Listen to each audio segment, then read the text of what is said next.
Herkese merhabalar, Tembellik kanalına hoş geldiniz. Bugün cansız ve yıpranmış saçlarınızı toparlamanız için etkili bir saç maskesi tarifi vereceğim.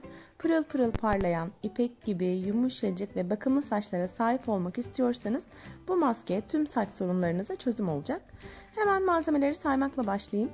Hindistan cevizi yağı, saç bakımınızın olmazsa olmazı Hint yağı, aloe vera jeli ve biraz da limon kullanacağız. Bu arada videoların devamı için kanalıma abone olup bildirimleri açarsanız çok sevinirim. Ayrıca altyazılar özelliğini açarak videoyu kendi dilinizde altyazılı olarak izleyebilirsiniz. Şimdi maskemizi hazırlayalım. 2 yemek kaşığı Hindistan cevizi yağını bir kaseye alıyorum. Eğer katı formdaysa benmari usulü eriterek maskenizi hazırlayabilirsiniz.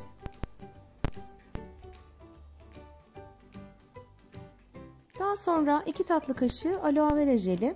Kullanınca aloe vera'nın saçlarınıza ne kadar iyi geldiğini siz de fark edeceksiniz. Saçlarınızı onarıp yumuşak bir görünüm elde etmenizi sağlayacak. 1 tatlı kaşığı Hint yağı ekliyorum. Hint yağı da saçlarınızın sağlıklı bir şekilde uzamasını sağlayacak. Saç uçlarındaki kırılmaların onarılmasına fayda sağlayacaktır. Saçlarınız çok yıpranmışsa Hint yağı oranını arttırabilirsiniz. Son olarak 1 tatlı kaşığı da limon ekliyorum. Limon saç dökülmelerini önleyerek daha gür saçlara sahip olmanızı sağlayacaktır. Şimdi tüm malzemeleri kremsi bir kıvama gelene kadar iyice karıştırıyorum. Aloe vera tek başına bile saçlarınız için çok faydalı.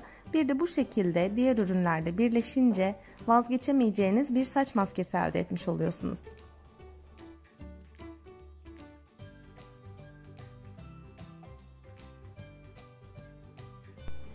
Maskeyi önce saç dipleri, daha sonra saç uçları olmak üzere tüm saça uygulama yapıyoruz. Saçlarınızın uzunluğuna göre malzeme miktarlarını azaltabilir ya da arttırabilirsiniz. İlk kullanımdan sonra bile saçlarınızdaki farkı göreceksiniz zaten ama haftada 3 kez düzenli uyguladığınız zaman saç dökülme sorununuzun ortadan kalkmaya başladığını, yıpranmış saçlarınızın onarıldığını ve saçlarınızın hızla uzadığını fark edeceksiniz.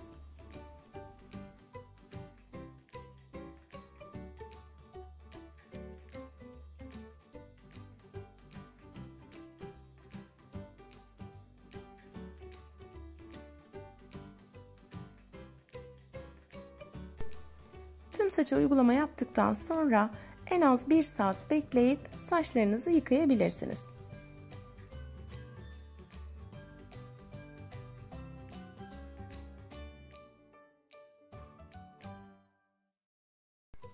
Mutlaka deneyin ve yorumlarınızı bana yazın lütfen.